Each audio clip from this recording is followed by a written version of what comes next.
नमस्कार मित्रों, कैसे हैं आप लोग। आप लोग को आरआरटीसी के ऑनलाइन पाठशाला में हार्दिक स्वागत है। और आज हम बात करेंगे आप लोग से भारतीय संविधान के ऊपर, और खासकर आज हम देखेंगे भारत का संवैधानिक विकास किस प्रकार हुआ।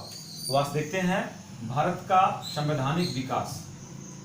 भारत का संवैधानिक विकास, देखिए भारत का संवैधानिक विकास की बात करें तो सबसे पहले बात करते हैं 1757 ईस्वी में। 1757 ईस्वी में प्लासी का युद्ध हुआ। प्लासी के युद्ध में बंगाल का जो नवाब है सिराजुद्दौला, अलीवर्दी खां का जो नाती था, तो बंगाल के नवाब सिराजुद्दौला अंग्रेजों से हार जाता है, क्योंकि सिराजुद्दौला का जो सेनापति है मीर जाफर, वो युद्ध क्षेत्र में ही सिराजुद्दौला का साथ छोड़ देता है। इसी कारण सिराजुद्दौला जो है प्लासी के युद्ध में अंग्रेजों के हाथ हार जाता है। और प्लासी के युद्ध में हारने के बाद जो है अंग्रेज लोग जो है भारत पर आंशिक रूप से अपना प्रभुत्व जमा लेते हैं। उसके बाद 1764 ईस्वी में हुआ बक्सर का युद्ध, और बक्सर के युद्ध में जब अंग्रेज लोग विजय प्राप्त करते हैं तो बक्सर के युद्ध के बाद अंग्रेजों का जो है पूर्ण नियंत्रण हो जाता है भारत पे। और 1765 में बंगाल, बिहार और उड़ीसा की दीवानी जो है वो प्राप्त हो जाती है ईस्ट इंडिया कंपनी का। और जब ईस्ट इंडिया कंपनी को बंगाल, बिहार और उड़ीसा का दीवानी प्राप्त होता है, उसके बाद जो है कंपनी पे अलग अलग तरह का कानून बनाकर ब्रिटिश पार्लियामेंट जो है भेजती है। और उसी के अंतर्गत हम देखेंगे भारत का संवैधानिक विकास के बारे में। तो भारत का संवैधानिक विकास का अगर चर्चा करें तो इसे दो भाग में बांटकर अध्ययन करेंगे। भारत का संवैधानिक विकास का अगर अध्ययन करें तो इसे दो भागों में बांटकर पढ़ेंगे।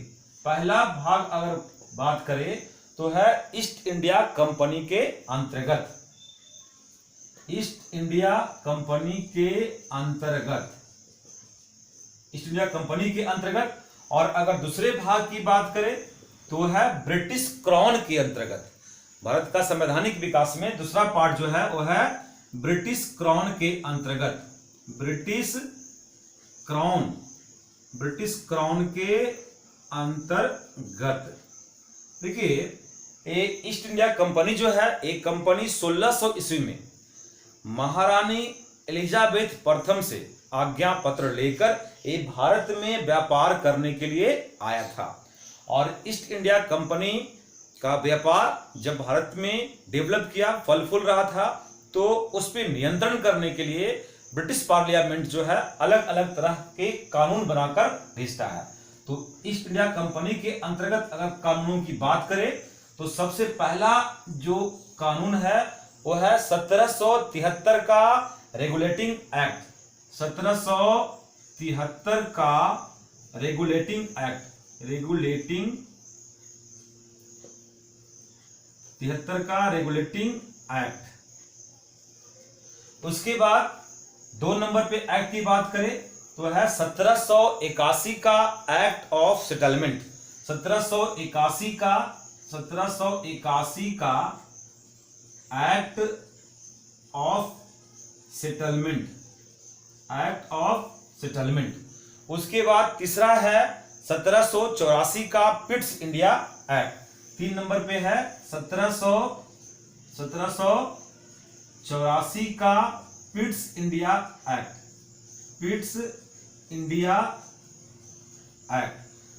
1784 का पिट्स इंडिया एक्ट। उसके बाद 4 नंबर पे बात करें तो है 1786 का अधिनियम। क्या है? 1786 का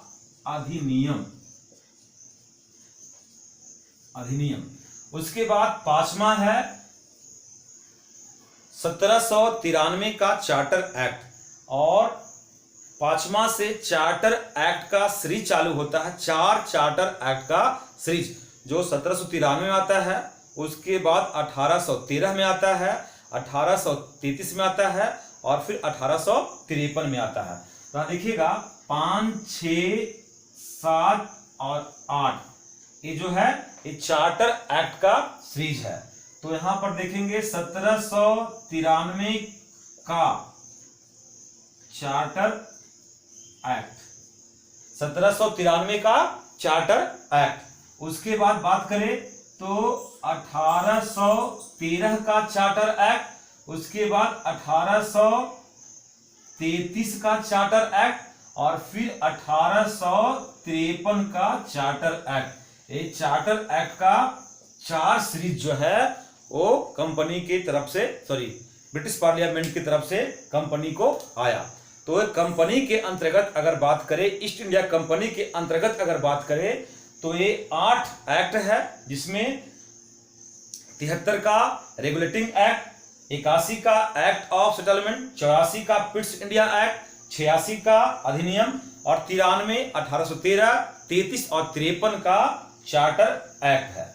उसके बाद बात करें अगर ब्रिटिश क्राउन के अंतर्गत, देखिए ब्रिटिश क्राउन के अंतर्गत जो एक्ट बनकर आया उसमें पहला एक्ट है 1858 का भारत शासन अधिनियम।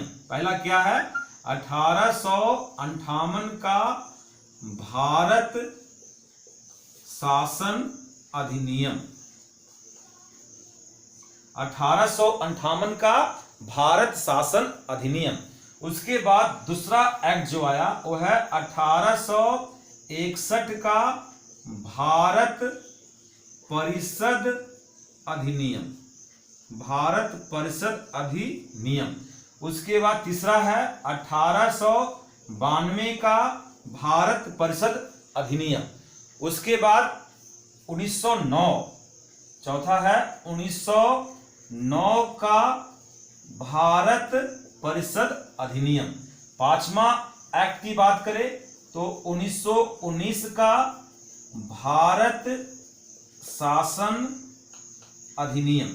उसके बाद छठा एक्ट की बात करें तो 1935 का भारत शासन अधिनियम है। और 1919 और 35 के बीच में एक आयोग आया है जिसे साइमन कमीशन के नाम से भी जानते हैं। और सातवां जो एक्ट है वो है 1947 का स्वतंत्रता अधिनियम, 1947 का स्वतंत्रता अधिनियम। तो ये सभी एक्ट के तहत जो है भारत का संवैधानिक विकास हुआ। अब हम लोग चर्चा करेंगे एक एक एक्ट के ऊपर कि उसमें क्या घटना घटा, कौन सा कंडीशन, कौन सा रूल बनकर आया और उसका अप्लाई जो है भारत में किस प्रकार किया गया। तो सबसे पहले चर्चा करेंगे हम आज 1773 के रेगुलेटिंग एक्ट के ऊपर। भारत के संवैधानिक विकास के अंतर्गत सबसे पहला एक्ट की बात करें तो है 1773 का रेगुलेटिंग एक्ट। देखिए 1773 का रेगुलेटिंग एक्ट, इसमें क्या हुआ कि इस समय जो ब्रिटेन है, इंग्लैंड है, इंग्लैंड के तत्कालीन प्रधानमंत्री जो है वो है लॉर्ड नॉर्थ। क्या है? Lord north. और लॉर्ड नॉर्थ जो तत्कालीन प्रधानमंत्री है इंग्लैंड के तत्कालीन प्रधानमंत्री लॉर्ड नॉर्थ द्वारा एक गोपनीय समिति, सेक्रेट कमिटी का गठन किया गया। और गोपनीय समिति के सिफारिश पर 1773 ईस्वी में जो एक्ट पारित किया गया उसी एक्ट को हम लोग कहते हैं रेगुलेटिंग एक्ट। यानी कि तत्कालीन प्रधानमंत्री लॉर्ड नॉर्थ द्वारा एक गोपनीय समिति का गठन किया गया और उस गोपनीय समिति द्वारा जिस एक्ट का गठन किया गया, जिस एक्ट को पारित किया गया, उस एक्ट को कहते हैं हम लोग रेगुलेटिंग एक्ट। क्या कहते हैं उसे? रेगुलेटिंग एक्ट कहते हैं। देखिए ये रेगुलेटिंग एक्ट जो है वो भारत के संवैधानिक विकास के दृष्टिकोण से जो है महत्वपूर्ण स्थान रखता है, क्योंकि इस अधिनियम के माध्यम से 1773 के रेगुलेटिंग एक्ट के माध्यम से भारत में ईस्ट इंडिया कंपनी पर ब्रिटिश संसदीय नियंत्रण स्थापित करने का प्रथम प्रयास किया गया। यानी कि जिस भी क्षेत्र को कंपनी अपने अधीन कर चुकी थी उस कंपनी पर ब्रिटिश पार्लियामेंट का नियंत्रण हो, ऐसा करने का यह पहला प्रयास था 1773 का रेगुलेटिंग एक्ट के माध्यम से। देखिए इस एक्ट के अंतर्गत हुआ क्या, इसमें देखिए कंपनी के प्रशासन की देखरेख के लिए, कंपनी के प्रशासन, कौन company? East India company. East India company की प्रशासन की देखरेख के लिए इंग्लैंड में दो संस्थाएं बनी। एक संस्था थी निदेशक मंडल, क्या था? निदेशक मंडल। निदेशक मंडल यानी कि कोर्ट ऑफ डायरेक्टर, और दूसरा था हितधारकों का मंडल। दूसरा क्या है? हितधारकों का मंडल। हितधारकों का मंडल यानी कि कोर्ट ऑफ प्रोपराइटर। तो दो संस्था बनी, एक है कोर्ट ऑफ डायरेक्टर, दूसरा है कोर्ट ऑफ प्रोपराइटर। और बात 1773 के अधिनियम के अंतर्गत बंगाल के गवर्नर को गवर्नर जनरल कहा जाने लगा, और उसकी सहायता के लिए, बंगाल के गवर्नर जनरल की सहायता के लिए एक 4 सदस्यीय कार्यकारी परिषद, 4 सदस्यीय कार्यकारी परिषद का गठन किया गया। गवर्नर जनरल की सहायता के लिए 4 सदस्यीय कार्यकारी परिषद का गठन किया गया। इसके अंतर्गत जो है पहले गवर्नर जो हुए बंगाल के गवर्नर जनरल, वो बने वारेन हेस्टिंगस। कौन बने? Warren Hastings. वारेन हेस्टिंगस जो है पहला गवर्नर जनरल बना, कहां का? बंगाल का। और क्या है कि इसके द्वारा यानी कि 73 के रेगुलेटिंग एक्ट द्वारा क्या किया गया कि जो मद्रास और बंबई के गवर्नर जो थे उनको बंगाल के गवर्नर जनरल के अधीन कर दिया गया। ये पहले सभी प्रेसिडेंसी के गवर्नर जो थे एक दूसरे से स्वतंत्र थे, लेकिन 73 के रेगुलेटिंग एक्ट के द्वारा बंगाल के गवर्नर को गवर्नर जनरल बना दिया गया और मद्रास और बंबई के जो गवर्नर थे उसे बंगाल के गवर्नर के अधीन कर दिया गया। इसके अलावा देखिए कि कंपनी के कर्मचारियों की निजी व्यापार करने और भारतीय लोगों से उपहार व रिश्वत लेना प्रतिबंधित कर दिया गया। जो भी उस समय कंपनी के कर्मचारी थे उन कर्मचारियों को निजी व्यापार करने के लिए प्रतिबंधित कर दिया और साथ ही लोगों से उपहार और रिश्वत लेना भी प्रतिबंधित कर दिया गया। और बात देखिए तो 1773 के रेगुलेटिंग एक्ट के तहत क्या किया गया? 1774 में कलकत्ता में सुप्रीम कोर्ट का स्थापना किया गया। 1774 में कलकत्ता में सुप्रीम कोर्ट का स्थापना किया गया और सुप्रीम कोर्ट का जो स्थापना हुआ कलकत्ता में, तो इसमें 3 न्यायाधीश के अलावा एक मुख्य न्यायाधीश होते थे। और कलकत्ता के सुप्रीम कोर्ट का जो मुख्य न्यायाधीश हुए, कलकत्ता के सुप्रीम कोर्ट का जो प्रथम मुख्य न्यायाधीश हुए उनका नाम है सर एलिजा इम्पे। क्या नाम हुआ? Sir Elijah Impey. तो कलकत्ता के सुप्रीम कोर्ट के प्रथम मुख्य न्यायाधीश जो हुए उनका नाम है सर एलिजा इम्पे।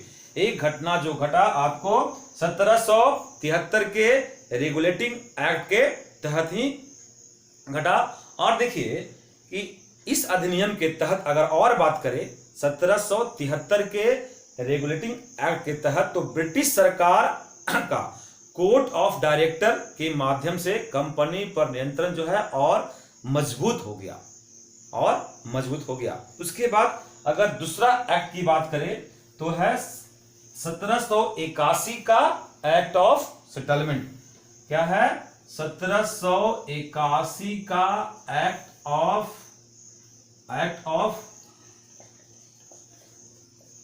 सेटलमेंट।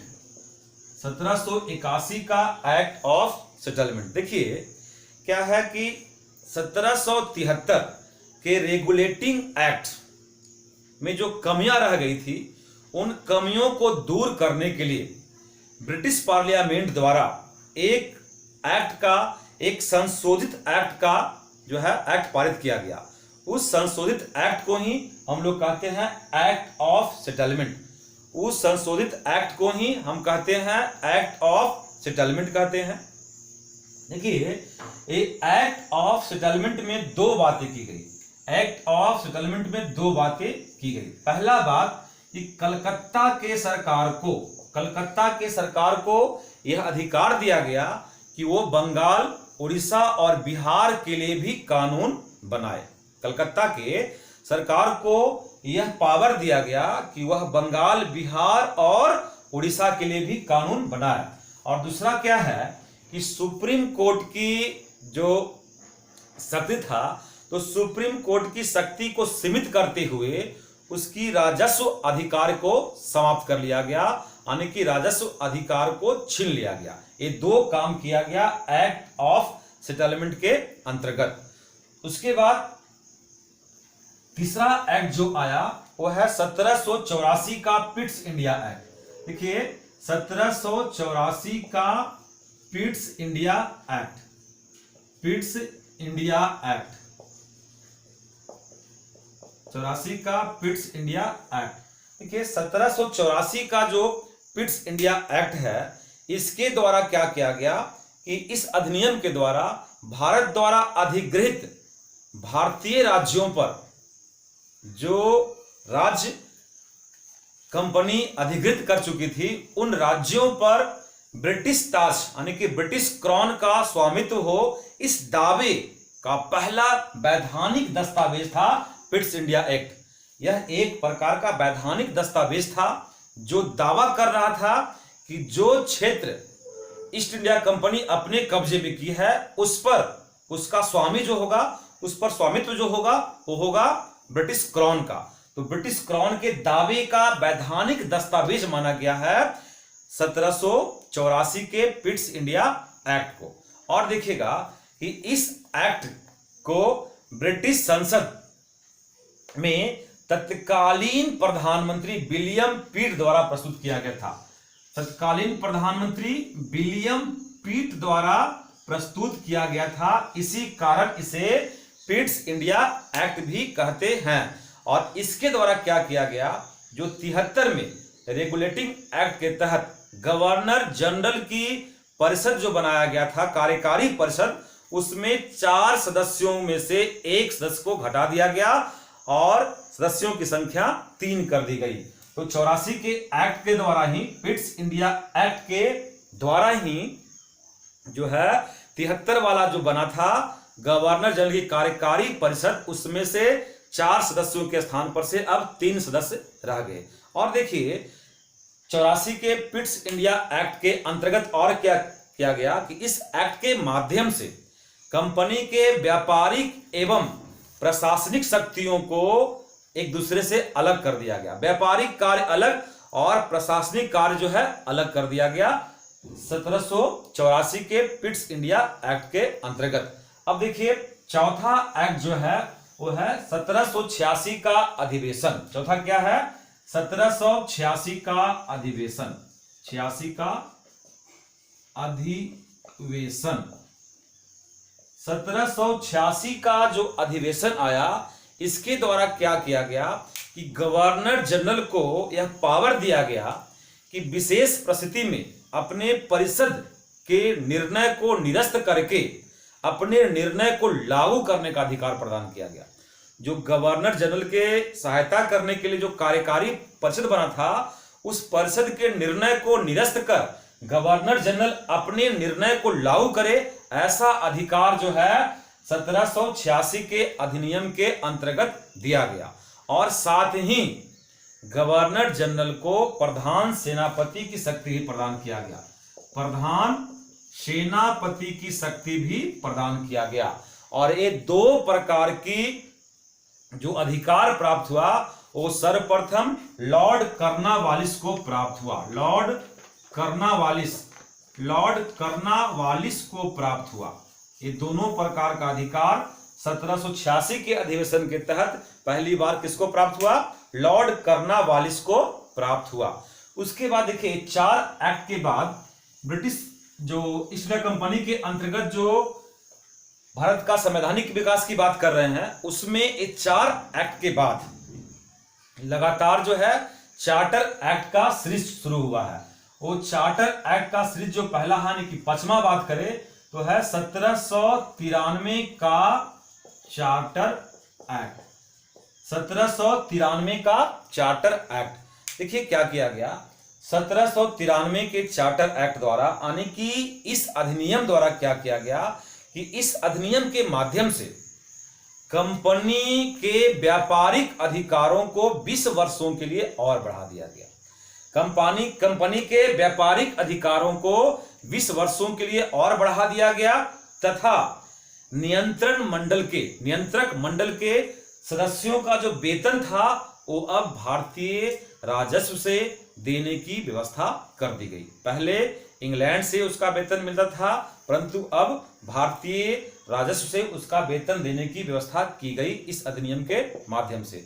और देखिए कि ब्रिटिश भारतीय क्षेत्र में लिखित विधियों द्वारा प्रशासन करने की नींव रखी गई। लिखित विधियों द्वारा प्रशासन की नींव रखी गई 1793 के चार्टर एक्ट के द्वारा। उसके बाद बात करें छठा, वो है 1813 का चार्टर एक्ट। 1813 का चार्टर एक्ट। देखिए इस एक्ट के माध्यम से क्या हुआ कि भारत में कंपनी की व्यापारिक एकाधिकार को समाप्त करते हुए, जो कंपनी की व्यापारिक एकाधिकार था उसको समाप्त करते हुए कुछ प्रतिबंधों के साथ सभी अंग्रेजों को भारत से व्यापार करने का छूट दे दिया गया। यह है 1813 के चार्टर एक्ट में। इसमें क्या किया गया कि कंपनी के व्यापारिक एकाधिकार को समाप्त करते हुए कुछ प्रतिबंधों के साथ सभी अंग्रेजों को भारत के साथ व्यापार करने का अधिकार दे दिया गया, किंतु कंपनी का चाय और चीन के साथ व्यापार का एकाधिकार बना रहा। चाय पे और चीन पे एकाधिकार कंपनी का बना रहा। उसके बाद देखिए भारतीय राजस्व से व्यय करने के लिए नियम एवं पद्धतियां बनाई गई। भारतीय राजस्व से किस प्रकार व्यय किया जाए इसके लिए नियम और पद्धतियां भी बनाई गई। इस चार्टर एक्ट के द्वारा कलकत्ता, बंबई, मद्रास के सरकार द्वारा बनाई गई विधियों को ब्रिटिश पार्लियामेंट द्वारा अनुमोदन किया जाना अनिवार्य बना दिया गया। क्या देख रहे हैं, 1893 के चार्टर एक्ट द्वारा ये रूल बनाया गया, ये नियम बनाया गया कि अगर बंबई, मद्रास और कलकत्ता की सरकार अगर कोई कानून बनाती है तो उस कानून को ब्रिटिश पार्लियामेंट द्वारा अनुमोदन लिया जाना अनिवार्य है। बिना ब्रिटिश पार्लियामेंट के अनुमति के विधियां लागू नहीं की जा सकती है। कोई भी कानून लागू नहीं की जा सकती है, ऐसा बात किया गया 1813 के चार्टर एक्ट के द्वारा। इसमें देखिए कंपनी को पुनः अगले 20 वर्ष के लिए भारतीय प्रदेशों एवं राजस्व पर नियंत्रण का अधिकार दे दिया गया। 93 में दिया गया था 20 वर्ष के लिए, 13 हुआ, 13 में फिर से दे दिया गया 20 वर्ष के लिए उसको एकाधिकार दे दिया गया। तो 13 और 20 होगा 33। तो फिर देखिए और साथ में क्या किया गया कि 1813 के चार्टर एक्ट के माध्यम से भारत में शिक्षा का प्रसार करने के लिए 1 लाख रुपया वार्षिक धनराशि व्यय करने का प्रावधान किया गया। ब्रिटिश पार्लियामेंट यह निर्णय लिया कि प्रत्येक वर्ष 1 लाख रुपया खर्च किया जाएगा, शिक्षा पे किया जाएगा, और साथ ही भारत में ईसाई मिशनरियों को धर्म प्रचार करने की अनुमति भी दे दी गई। देखिए 1 लाख रुपया खर्च करेंगे शिक्षा पे, और साथ में ईसाई धर्म के बारे में भी आप लोग को बताएंगे, उसका भी प्रचार करेंगे, कंपनी का एकाधिकार भी समाप्त करेंगे और 20 वर्षों के लिए उसका अधिकार को भी बढ़ाएंगे। ये किस प्रकार का कानून था अपने आप में, इस बात को आपको समझना होगा। उसके बाद देखिए 1833 का चार्टर एक्ट, 7वां एक्ट जो है वो है 1833 का चार्टर एक्ट। इसमें क्या किया गया, देखिए 1833 का चार्टर एक्ट जो आया, यानी कि ब्रिटिश भारत के प्रशासनिक केंद्रीकरण की दिशा में यह अधिनियम निर्णायक कदम था। ब्रिटिश भारत के प्रशासनिक केंद्रीकरण, जो विकेंद्रीकरण हो चुका था, उसे केंद्रीकरण की दिशा में यह जो है एक निर्णायक कदम था। इस अधिनियम के तहत बंगाल के गवर्नर जनरल को, चूंकि यहां पे देखिए प्रशासनिक केंद्रीकरण किया जा रहा है, तो जो पहले बंगाल का गवर्नर था उसे बंगाल का गवर्नर जनरल बनाया गया था 1773 में। 1773 में उसको बंगाल का गवर्नर जनरल बनाया गया था और 1833 में बंगाल के गवर्नर जनरल को भारत का गवर्नर जनरल बना दिया गया। और ऐसा पहला व्यक्ति है लॉर्ड विलियम बेंटिक। पहला व्यक्ति कौन है? लॉर्ड विलियम बेंटिक पहला व्यक्ति है जो भारत के गवर्नर जनरल बने। तो लॉर्ड विलियम बेंटिक को भारत का गवर्नर जनरल बना दिया गया। यानी कहने का मतलब है कि चार्टर एक्ट जो आया 1833 वाला, उस एक्ट के माध्यम से क्या किया गया? बंगाल के गवर्नर जनरल को भारत का गवर्नर जनरल बना दिया गया। इसमें क्या किया गया? इसने मद्रास और बंबई के गवर्नरों को विधायी शक्तियों से वंचित कर दिया गया। जो बाकी जो दो गवर्नर थे, कहां का? मद्रास और बंबई का, उनके गवर्नरों को विधायी शक्तियों से वंचित कर दिया गया। और साथ देखिएगा जो 1833 का चार्टर एक्ट आया है, इस एक्ट में जो क्या किया गया कि सिविल सेवकों के चयन के लिए खुली प्रतियोगिता का आयोजन शुरू करने का प्रयास किया गया। खुली प्रतियोगिता का आयोजन करने का प्रयास किया गया। और इस अधिनियम के धारा 87 में कहा गया, धारा 87 में कहा गया, किस अधिनियम का? 1833 के चार्टर एक्ट का अधिनियम जो था, उसके धारा 87 में कहा गया कि रंग, जाति और धर्म के आधार पर कंपनी में सेवा करने के लिए किसी भी भारतीयों के साथ किसी भी पद के लिए कार्यालय में रोजगार प्राप्त करने के लिए किसी प्रकार का भेदभाव नहीं किया जाएगा। किसी प्रकार का भेदभाव नहीं किया जाएगा। लेकिन कोर्ट ऑफ डायरेक्टर के विरोध के कारण इस प्रावधान को समाप्त कर दिया गया। कौन सा प्रावधान को? एक जो सिविल सेवकों के चयन के लिए खुली प्रतियोगिता का आयोजन करना था, उसको समाप्त कर दिया गया। और साथ में धारा 87 में जो कहा गया था कि रंग, जाति और धर्म के आधार पर किसी के साथ कोई भेदभाव नहीं किया जाएगा, ये दोनों जो प्रावधान था, इसे कोर्ट ऑफ डायरेक्टर्स के विरोध के कारण क्या कर दिया गया? इसे समाप्त कर दिया गया। देखिए यहां पर और बात है 33 वाला में कि विधिक परामर्श हेतु कानून की सलाह देने के लिए गवर्नर जनरल की परिषद में प्रथम विधि सदस्य के रूप में लॉर्ड मैकाले को शामिल किया गया। यानी कि प्रथम विधि सदस्य कौन थे? Lord Macaulay. लॉर्ड मैकाले को विधि सदस्य के रूप में शामिल किया गया। लेकिन उसे केवल, जो विधिक सदस्य होता था, उसे केवल परिषद की बैठकों में भाग लेने का अधिकार था, मतदान का अधिकार उसे प्राप्त नहीं था। उसके बाद देखेंगे कि 1833 के एक्ट द्वारा भारत में दास प्रथा को विधि विरुद्ध घोषित कर दिया गया, कानून के विरुद्ध घोषित किया गया। और अंततः 1843 में भारत से दास प्रथा हमेशा के लिए समाप्त कर दिया गया। तो ये था 1833 का चार्टर एक्ट। उसके बाद बात करेंगे चार्टर एक्ट के सीरीज में जो अंतिम चार्टर एक्ट है वो है 1853 का चार्टर एक्ट। 1853 का चार्टर एक्ट। देखिए 1793 से लगाकर 1853 तक के चार्टर एक्ट का जो सीरीज है, उसमें अंतिम चार्टर एक्ट है 1853 का चार्टर एक्ट। संवैधानिक विकास के दृष्टिकोण से यह एक महत्वपूर्ण अधिनियम था, क्योंकि इस अधिनियम के द्वारा गवर्नर जनरल की परिषद की विधायी कार्यों को प्रशासनिक कार्यों से पृथक करने की व्यवस्था की गई।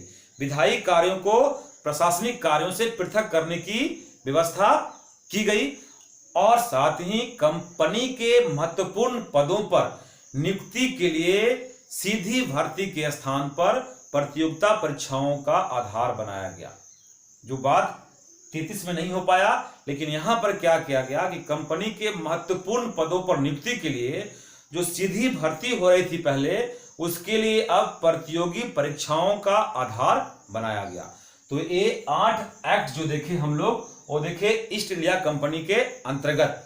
इसके बाद हम बात करेंगे ब्रिटिश क्राउन के अंतर्गत। तो ब्रिटिश क्राउन के अंतर्गत हम लोग जो देखे थे 7 तरह का एक्ट था।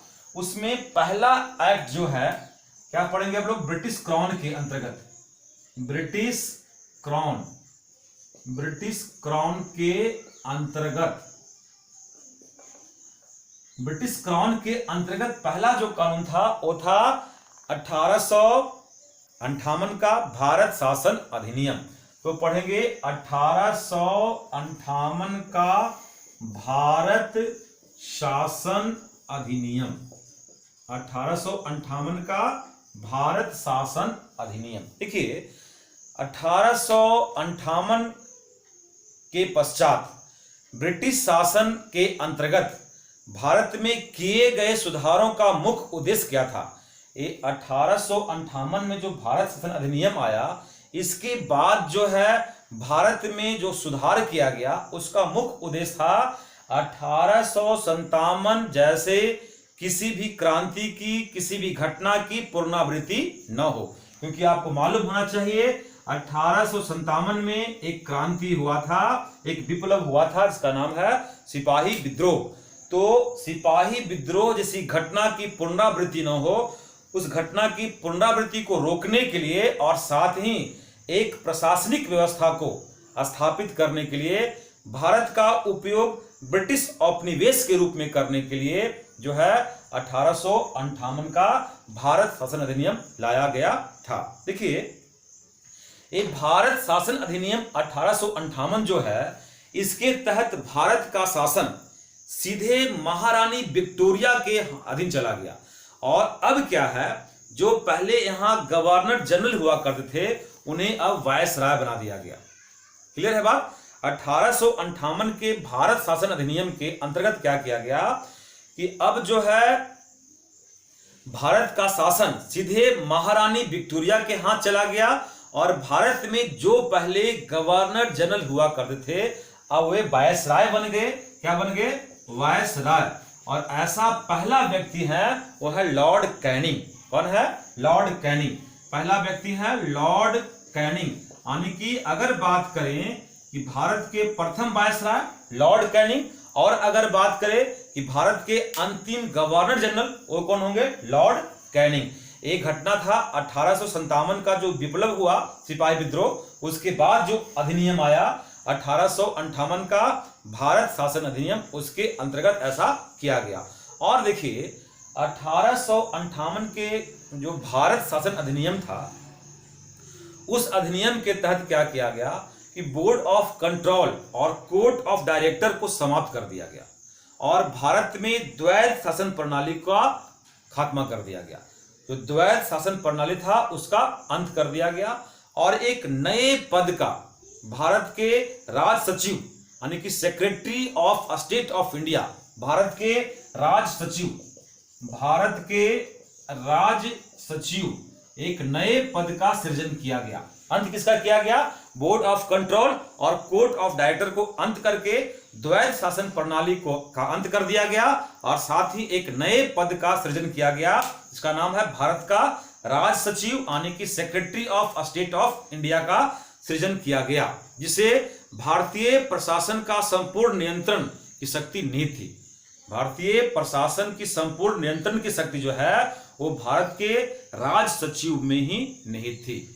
और देखिएगा 1 नवंबर 1858 को महारानी जो है ब्रिटिश महारानी, तो ब्रिटिश महारानी की घोषणा को भारतीय शिक्षित वर्गों ने अपने अधिकारों का मैग्ना कार्टा कहा है। हम पहले भी बात कर चुके हैं पहले की वीडियो में कि मैग्ना कार्टा क्या था, और जब भी नागरिकों के लिखित अधिकारों का कोई दस्तावेज आएगा तो उसे मैग्ना कार्टा कहा जाता है। तो 1 नवंबर 1858 को ब्रिटिश महारानी की घोषणा को भारतीय शिक्षित वर्गों ने अपने अधिकारों का मैग्ना कार्टा कहा है। क्लियर है। चलिए उसके बाद देखते हैं दूसरा जो एक्ट है वो है 1861 का भारत परिषद अधिनियम। 1861 का भारत परिषद अधिनियम। 1861 का भारत परिषद अधिनियम। देखिए ये हम पढ़ रहे हैं ब्रिटिश क्राउन के अंतर्गत। पहला था 1858 का भारत शासन अधिनियम, अभी हम पढ़ रहे हैं 1861 का भारत परिषद अधिनियम। देखिए 1861 के भारतीय परिषद अधिनियम जो है वो भारत के संवैधानिक विकास के इतिहास में दो कारणों से विशेष महत्व रखता है। दो कारणों से विशेष महत्व रखता है। 1861 का भारत परिषद अधिनियम जो है भारत के संवैधानिक विकास में दो कारणों से विशेष महत्व रखता है। देखिए पहला कारण क्या है, इस अधिनियम के द्वारा गवर्नर जनरल की परिषद में भारतीय प्रतिनिधियों को शामिल किया गया। गवर्नर जनरल की परिषद जो बना था 73 में, उसमें भारतीय प्रतिनिधियों को शामिल किया गया और उन्हें विधायी कार्यों में सहयोग करने का अधिकार प्रदान किया गया। और गवर्नर जनरल थे उस समय लॉर्ड कैनिंग। लॉर्ड कैनिंग जो गवर्नर जनरल थे वो क्या किए कि जो अधिकार प्रदान किया गया और गवर्नर जनरल को शक्तियों का विकेंद्रीकरण कर दिया गया, क्योंकि गवर्नर जनरल के जो विधायी परिषद था उस परिषद में भारतीय प्रतिनिधियों को शामिल किया गया और उन्हें विधायी कार्यों में सहयोग करने का अधिकार प्रदान कर दिया गया। जब सहयोग करने का अधिकार प्रदान कर दिया गया तो 86 में आप देखे थे 1786 का जो अधिवेशन था उसमें देखे थे कि जो परिषद था उसके सदस्यों के जो कानून बनेगा उसके कानून को निरस्त कर अपने कानून को लागू करने का अधिकार दिया गया था। लेकिन यहां पर भारतीय प्रतिनिधियों को शामिल कर दिया गया और उन्हें विधायी अधिकार प्रदान किया गया। तो यहां पर देखेंगे कि गवर्नर जनरल यानी कि जो वायसराय बन गए हैं तो वायसराय की शक्तियों का क्या कर दिया गया, यहां पर विकेंद्रीकरण कर दिया गया। और दूसरा बात है प्रांतीय विधान परिषदों में विधि निर्माण का अधिकार प्रदान कर दिया गया। जो प्रांतीय विधान परिषद थे उन्हें भी विधि निर्माण करने का अधिकार प्रदान कर दिया गया, जिसे प्रांतीय स्वायत्तता प्रारंभ की गई। प्रांतीय स्वायत्तता प्रारंभ की गई। देखिए उस समय तत्कालीन वायसराय जो थे 1861 में वो वायसराय थे लॉर्ड कैनिंग। लॉर्ड कैनिंग ही वायसराय थे। लॉर्ड कैनिंग क्या करते हैं, लॉर्ड कैनिंग जो वायसराय थे भारत के प्रथम वायसराय और अंतिम गवर्नर जनरल, तो लॉर्ड कैनिंग क्या करते हैं 1862 में नवगठित केंद्रीय विधान परिषद में 3 भारतीय शामिल करते हैं। एक है पटियाला के महाराजा नरेंद्र सिंह, 3 भारतीयों को शामिल करते हैं लॉर्ड कैनिंग। एक है पटियाला के राजा महेंद्र सिंह, पटियाला के राजा महेंद्र सिंह, और साथ में बनारस के राजा देव नारायण सिंह। बनारस के राजा देव नारायण सिंह को शामिल करते हैं और साथ में सर दिनकर राव को जो है नियुक्त करता है कौन, लॉर्ड कैनिंग 1862 में। देखिए लॉर्ड कैनिंग ने क्या किया कि विभागीय प्रणाली की शुरुआत की। लॉर्ड कैनिंग क्या किया, विभागीय प्रणाली की शुरुआत की। अगर बात करें कि विभागीय प्रणाली की शुरुआत किसने की, तो विभागीय प्रणाली की शुरुआत लॉर्ड कैनिंग ने की। लॉर्ड कैनिंग ने विभागीय प्रणाली की शुरुआत की। गवर्नर जनरल को अध्यादेश जारी करने की शक्ति प्रदान की गई, जो आपातकाल में 6 माह तक प्रभावी रह सकता था। तो इस एक्ट के माध्यम से ही गवर्नर जनरल को अध्यादेश जारी करने की शक्ति प्रदान की गई, जो आपातकाल में 6 माह के लिए रह सकता था। उसके बाद अगर बात करें तो अगला है भारत परिषद अधिनियम, कितना वाला, 1892 का। तो तीसरा है 1892 का भारत परिषद अधिनियम। 1892 का भारत परिषद अधिनियम।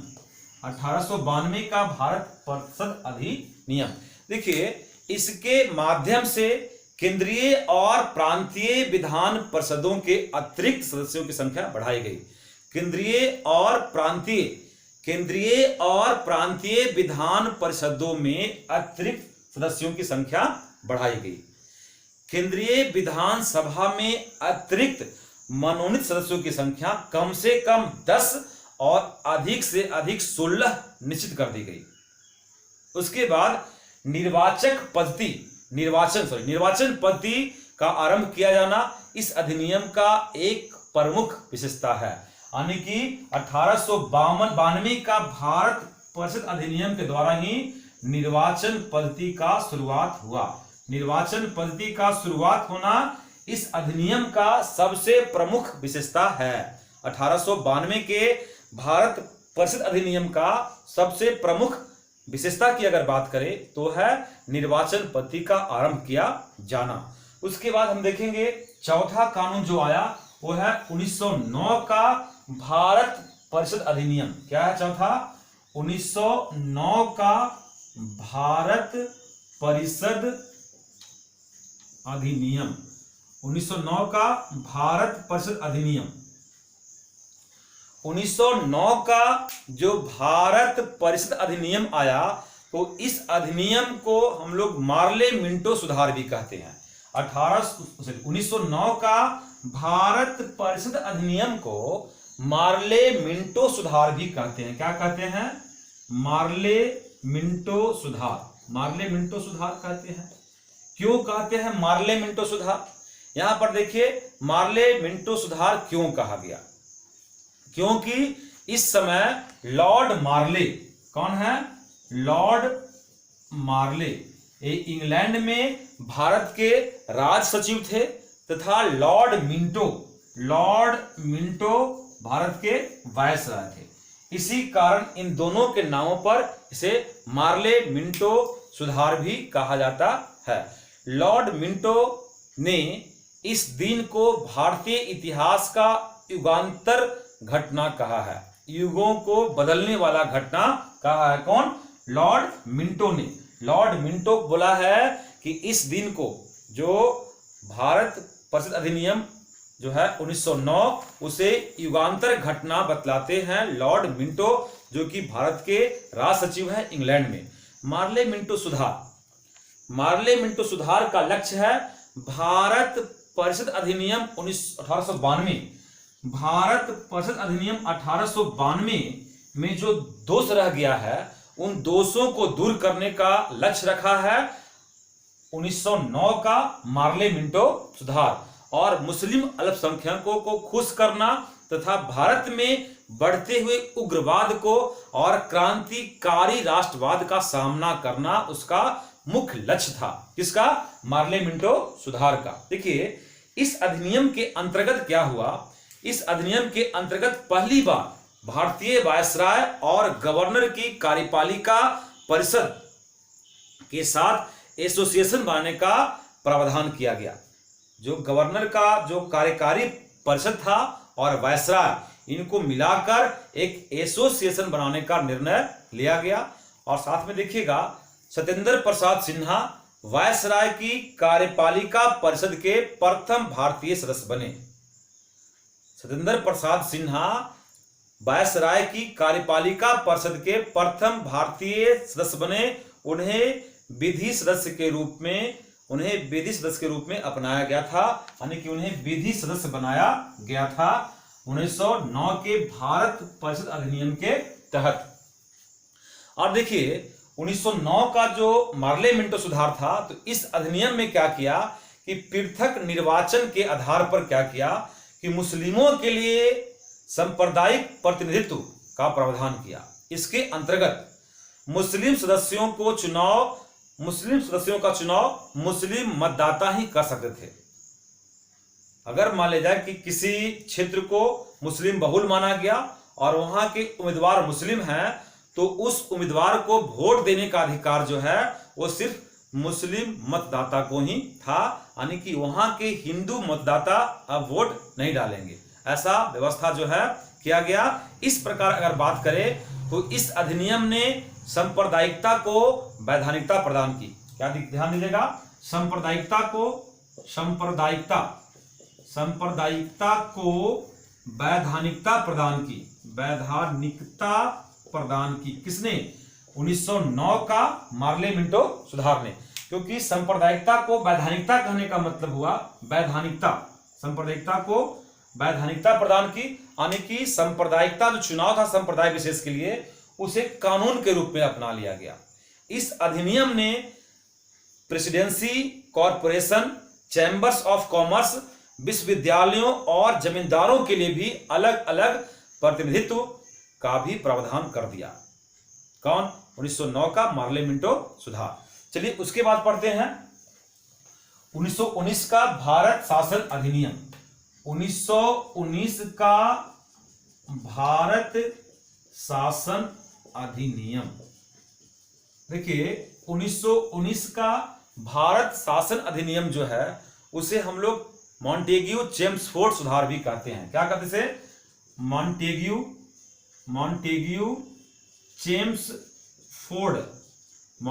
चेम्सफोर्ड सुधार भी कहते हैं।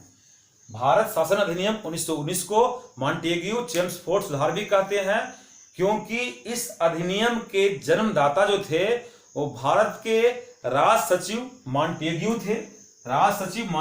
थे और भारत के वायसराय चेम्सफोर्ड थे। वायसराय कौन थे? चेम्सफोर्ड थे। तो इसी कारण से मॉन्टेग्यू चेम्सफोर्ड सुधार भी कहते हैं। देखिएगा इस एक्ट की जो मुख्य विशेषता है वो प्रांतों का द्वैध शासन की स्थापना थी। प्रांतों में द्वैध शासन की स्थापना थी। उसके बाद देखिएगा पहले द्वैध शासन का अंत किया गया था, लेकिन मॉन्टेग्यू चेम्सफोर्ड सुधार की अगर विशेषता की बात करें तो इसका मुख्य विशेषता जो है वो है प्रांतों में द्वैध शासन की स्थापना करना। इसके लिए केंद्रीय और प्रांतीय विषयों को पृथक कर दिया गया। केंद्रीय और प्रांतीय विषयों को पृथक कर दिया गया। 1919 का भारत शासन अधिनियम यानी कि मॉन्टेग्यू चेम्सफोर्ड सुधार के तहत क्या किया गया कि एक लोक सेवा आयोग का गठन करने का प्रावधान किया गया। लोक सेवा आयोग के गठन का प्रावधान किया गया 1919 के मॉन्टेग्यू चेम्सफोर्ड सुधार के तहत। और इसके परिणाम स्वरूप 1926 में सिविल सेवकों की भर्ती के लिए 1926 में सिविल सेवकों की भर्ती के लिए केंद्रीय लोक सेवा आयोग यानी कि यूपीएससी का गठन किया गया। यूपीएससी का केंद्रीय लोक सेवा आयोग का गठन जो किया गया है वो 1919 के भारत शासन अधिनियम यानी कि मॉन्टेग्यू चेम्सफोर्ड सुधार के अंतर्गत ही किया गया है। इसके अंतर्गत एक वैधानिक आयोग का गठन का प्रावधान किया गया।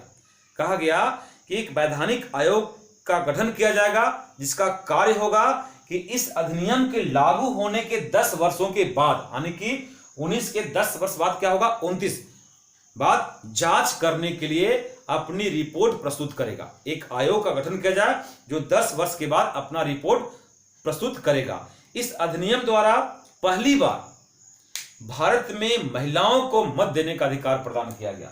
यहां पे ध्यान दीजिएगा, भारत में महिलाओं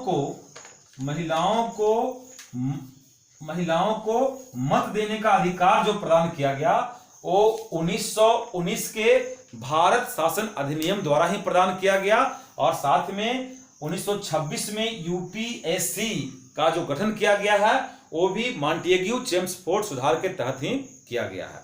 अब देखिए यहां पर जो बात की है कि एक आयोग के गठन करने का प्रावधान किया गया था और कहा गया था कि ये आयोग जो है इस अधिनियम के लागू होने के बाद 10 वर्षों के बाद इसका रिपोर्ट पेश करेगा।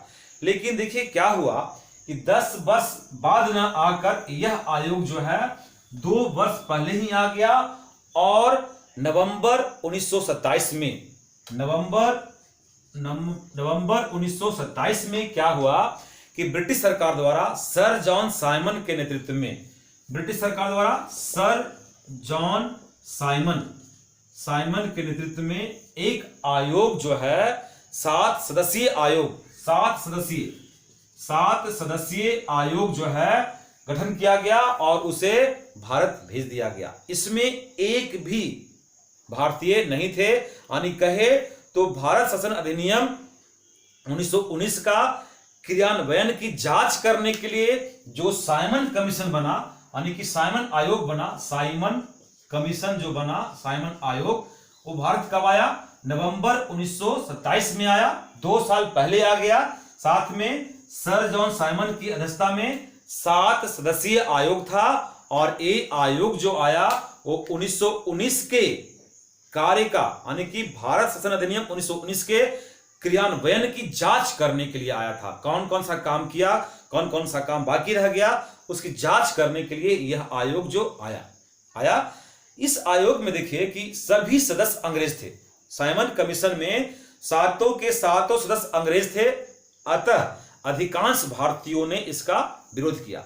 आपको पता होगा कि इसी कमीशन के, इसी आयोग के विरोध में जो हमारे देश के एक क्रांतिकारी नेता थे लाला लाजपत राय, उन्होंने साइमन कमीशन वापस जाओ का नारा दिया था और उस समय लाठी की प्रहार से, एक सैंडर्स नामक पुलिस अधिकारी के लाठी की प्रहार से 1 महीना तक जो है वे हॉस्पिटल में भर्ती रहे और उसके बाद उनका जो है निधन हो गया था, लाला लाजपत राय का, साइमन कमीशन के विरोध में ही। वहां पर बात करें कि जब वे भर्ती थे हॉस्पिटल में तो वे बात किए थे कि मेरे शरीर पर लाठी का किया गया एक एक प्रहार अंग्रेजी साम्राज्य के लिए ताबूत का कील साबित होगा, ताबूत का कील साबित होगा, ऐसा बात हुआ था।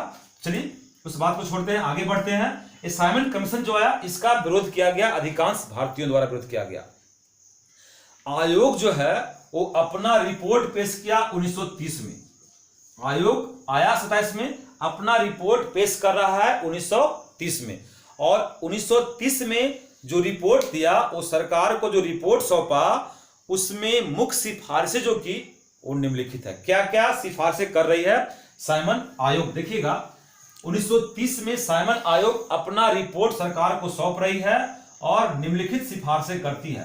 पहला सिफारिश है साइमन कमीशन का कि प्रांतों में द्वैध शासन को समाप्त कर उन्हें स्वायत्तता प्रदान किया जाए। क्या किया? प्रांतों में द्वैध शासन को समाप्त किया जाए, द्वैध शासन को समाप्त किया जाए। पहला उसका जो मांग है, उसका डिमांड है वह है प्रांतों में द्वैध शासन को समाप्त किया जाए। दूसरा है राज्यों में सरकार का विस्तार किया जाए, राज्यों में सरकार का विस्तार किया जाए। तीसरा मांग जो है साइमन आयोग का है वो है एक सशक्त संघ की स्थापना किया जाए, एक सशक्त संघ की स्थापना किया जाए, सशक्त संघ की स्थापना किया जाए। और चौथा जो मांग है साइमन आयोग का वो है सांप्रदायिक निर्वाचन व्यवस्था को जारी रखा जाए, सांप्रदायिक निर्वाचन व्यवस्था को जारी रखा जाए। ये 4 मांग जो है वो करता है साइमन आयोग। अब देखिएगा इसके बाद जो 1919 का भारत शासन अधिनियम है उसके बाद हम लोग को पढ़ना है अगला कानून 1935 का भारत शासन अधिनियम। एक बहुत लंबा अधिनियम है, एक बड़ा टॉपिक है, इसलिए इस टॉपिक को हम अगले वीडियो में करेंगे। आज इतना ही, और अगली वीडियो में हम बात करेंगे 1935 के भारत शासन अधिनियम के बारे में। क्योंकि ध्यान दीजिए जब हमारा संविधान बना था तो बहुत कुछ बातें जो है 1935 के भारत शासन अधिनियम से भी लिया गया है, तो उसे हम अगले वीडियो में देखेंगे। आज इतना ही, थैंक यू, धन्यवाद।